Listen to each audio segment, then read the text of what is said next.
नमस्कार दोस्तों, हमारी आज की नई कहानी है आसरा।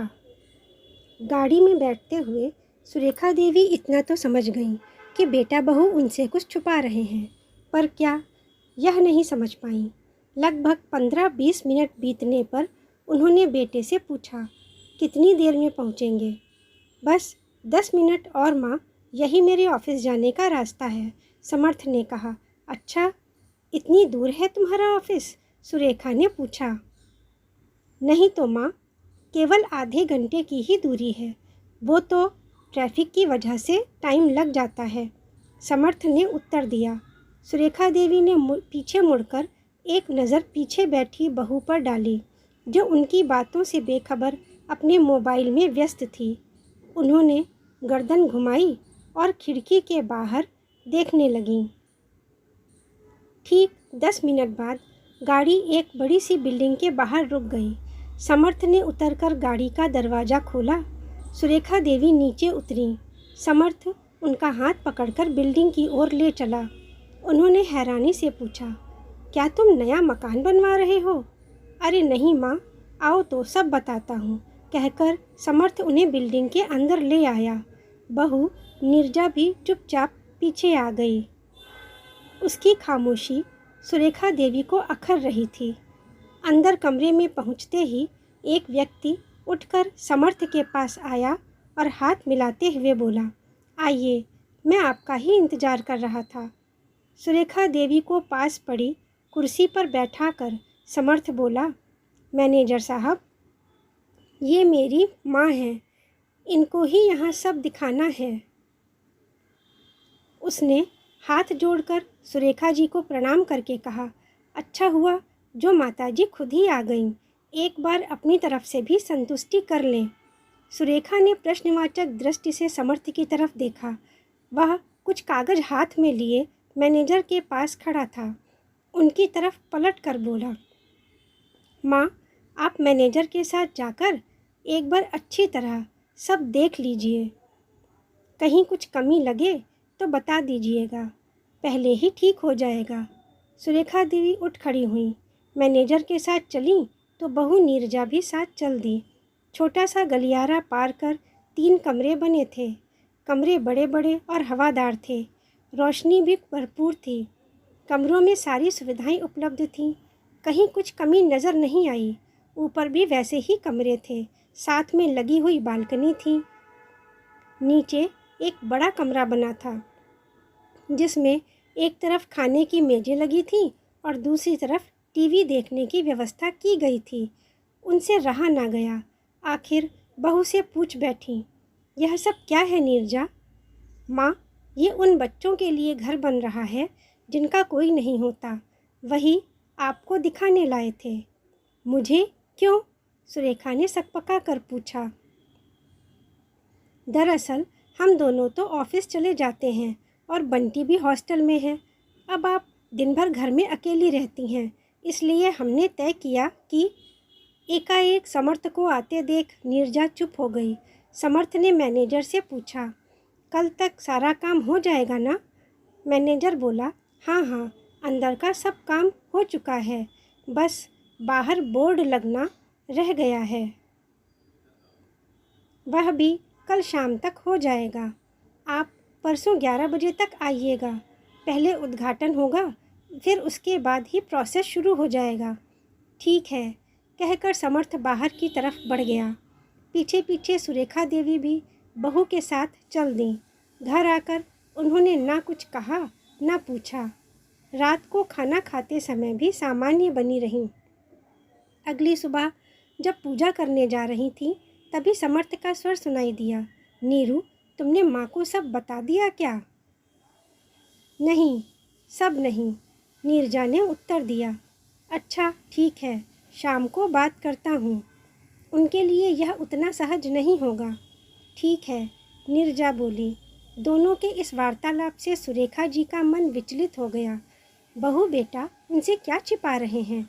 दोनों नाश्ता करके ऑफिस के लिए निकल गए।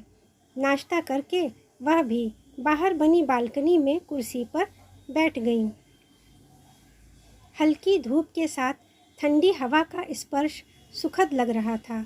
पीछे सिर टिकाकर उन्होंने आंखें बंद कर लीं। बेसहारा बच्चों के लिए घर। नीरजा के कहे शब्द याद आ गए। सोचने लगी, विधि का ये कैसा विधान है कि कितने ही बच्चों के माता पिता नहीं हैं और कितने लोगों को संतान सुख नहीं मिलता।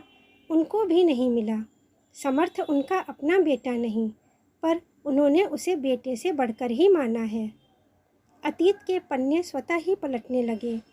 25 साल पहले की घटनाएं याद आने लगीं। संतान न होने के कारण पति ने दूसरी शादी कर ली थी। बाहर का एक कमरा उन्हें रहने के लिए दे दिया। 17 साल वह बिना किसी प्रतिवाद के आश्रित का जीवन बिताती रहीं। लोगों से मिलना जुलना बंद कर दिया। पास के एक मंदिर में जाकर रोज पूजा करती, थोड़ी देर वहीं बैठ अपने दुर्दिन दूर करने की प्रार्थना करती। वहीं उन्होंने समर्थ को देखा था। समर्थ उनको प्रणाम करता, प्रसाद देता। दर्शन करके बाहर निकलता तो कुछ खरीद कर वहाँ बैठे गरीबों को खिला देता। वह भी उसे जब तक प्रसाद दे दिया करती थी। एक दिन वह उठी तो चक्कर खाकर गिर पड़ी। समर्थ पास ही खड़ा था। उसने लोगों की मदद से उन्हें संभाला। तेज बुखार से उनका बदन तप रहा था। थोड़ी देर में उन्हें होश आया। उनको सहारा देते हुए समर्थ ने कहा, अपना फ़ोन नंबर दे दीजिए, किसी को बुला लेते हैं। घर में कोई नहीं है, सुरेखा ने धीरे से कहा। ओह, समर्थ बोला। फिर एक अन्य व्यक्ति की मदद से उन्हें डॉक्टर के पास ले गया। बुखार की दवा देकर डॉक्टर ने पूछा, सुबह से कुछ खाया है आपने? नहीं, बस इतना ही कह पाई थी वह। तेज बुखार के कारण न तो बोल पा रही थी और न चल पा रही थी। ऐसी अवस्था देख समर्थ उन्हें ऑटो में बिठा कर अपने घर ले गया। 3 दिन में उनका बुखार कुछ कम हुआ, तब उन्होंने घर वापस जाना चाहा। आपके घर में और कोई है? समर्थ ने अचानक से पूछा। वो चुप रहीं। क्या बताती? समर्थ ने आगे कहा, मैं 3 दिन से मंदिर जा रहा हूँ। वहाँ कोई भी आपके बारे में पता करने नहीं आया, इसलिए पूछ रहा हूँ। कोई आएगा भी नहीं, कहते हुए उन्होंने सारा सच समर्थ को बता दिया। समर्थ ने पूरी तरह ठीक होने तक उन्हें वहीं रोक लिया। अच्छी तरह देखभाल होने से जल्दी ही वह पूरी तरह ठीक हो गई थीं। उस दिन समर्थ से पूछकर उन्होंने उसकी पसंद का खाना बनाया था। खाते समय समर्थ की आंखों में आंसू देखकर उन्होंने कारण पूछा तो समर्थ बोला, आज इतने सालों बाद घर में किसी और के हाथ से बना खाना खा रहा हूँ। क्यों? उन्होंने चौंक कर पूछा। यहाँ पढ़ते हो, घर पर जाते होगे तो तुम्हारी माँ। समर्थ ने उन्हें बीच में टोकते हुए कहा, मेरी माँ नहीं है। एक सड़क दुर्घटना में माता पिता चल बसे। चाचा ने मेरा पालन पोषण किया। पापा की सारी संपत्ति उन्होंने ले ली। कुछ समय बाद मुझे हॉस्टल में डाल दिया और सब कुछ बेचकर कनाडा चले गए। अब मैं अकेला ही रहता हूँ। समर्थ के प्रति उनके दिल में दया उमड़ आई। उसकी पीठ पर हाथ फिरा कर बोली, सब ईश्वर की लीला है बेटा, वही जाने। समर्थ हाथ धोकर आया। वहीं घुटनों के बल जमीन पर बैठकर उनके दोनों हाथ अपने हाथ में लेकर बोला, ईश्वर की ही लीला है कि उसने हम दोनों को इस तरह मिलाया। क्या आप मेरी माँ बनेंगी? 21 साल के बेटे की माँ। जाने क्या था उसकी याचना में। सुरेखा देवी मना ना कर सकीं। सालों से भीतर दबा वात्सल्य आँखों से छलक आया। माँ बेटे की उस सुखद अनुभूति में जैसे उन्हें अपना खोया सम्मान वापस मिल गया था। समय के साथ उनका रिश्ता गहरा होता गया, जैसे वही समर्थ की असली माँ है। समर्थ ने भी उन्हें मान सम्मान देने में कोई कमी नहीं रखी। यहाँ तक कि नीरजा से शादी करते समय भी उनकी पहचान समर्थ की असली माँ के रूप में ही हुई। नीरजा ने घर बहुत अच्छी तरह संभाला। उसकी कार्यकुशलता से सुरेखा देवी बहुत प्रभावित हुई। फिर बंटी का जन्म हुआ। वह अपने छोटे से परिवार में बहुत खुश थी। समय के प्रवाह में सब ठीक चलता रहा था। कल वह भी 67 साल की हो जाएंगी। इस बार बंटी नहीं है, वह कॉलेज की पढ़ाई के लिए जा चुका है। समर्थ और नीरजा उनकी देखभाल अच्छे से कर रहे हैं। कल दोनों ज़रूर कुछ खास करेंगे। वह इसी सोच में डूबी हुई थी कि घंटी की आवाज़ ने चौंका दिया। बाई होगी। उठकर दरवाज़ा खोला तो सामने बंटी को देख चकित रह गईं। तुम कैसे आए? उन्होंने पूछा। वाह दादी, कल इतना खास दिन है, भला मैं क्यों नहीं आता? बंटी बोला। उसके आने से सुरेखा देवी ही नहीं, समर्थ और नीरजा भी खुश थे। अगले दिन ठीक समय पर वे चारों नवनिर्मित भवन पर पहुंच गए। चारों तरफ अच्छे से सजावट की गई थी। बोर्ड पर अभी पर्दा पड़ा था। मैनेजर ने गुलदस्ता देकर उनका स्वागत किया। थोड़ी देर में कार्यक्रम शुरू हुआ।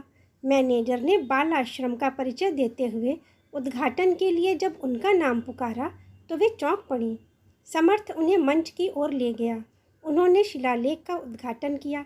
हर्षातिरेक से उनके हाथ कांप रहे थे। उन्होंने ध्यान से पढ़ा। बोर्ड पर लिखा था, आसरा, बच्चों का अपना घर, संस्थापिका एवं संचालिका सुरेखा देवी। हैरानी से उन्होंने समर्थ की ओर देखा तो वह बोला, माँ, जैसे अपने वात्सल्य से आपने मेरा जीवन संवार दिया, वैसे ही इन मासूम बच्चों को भी अपनी ममता की छांव दे दीजिए। आज से यही इनका घर है, पर इस उम्र में मैं अकेले कैसे संभालूंगी? उन्होंने सकुचाते हुए कहा। अकेले कहाँ, हम भी तो आपके साथ हैं। नीरजा पास आकर बोली। सुरेखा देवी भाव विभोर हो गईं। आज जन्मदिन बहुत खास बन गया था। एक दिन संतान ना होने के कारण घर से निकाल दी गई थी और आज उनका मातृत्व अनेक बच्चों का आसरा बन गया था। दोस्तों, कहानी पसंद आई है तो लाइक करें, शेयर करें, चैनल को सब्सक्राइब करें। धन्यवाद।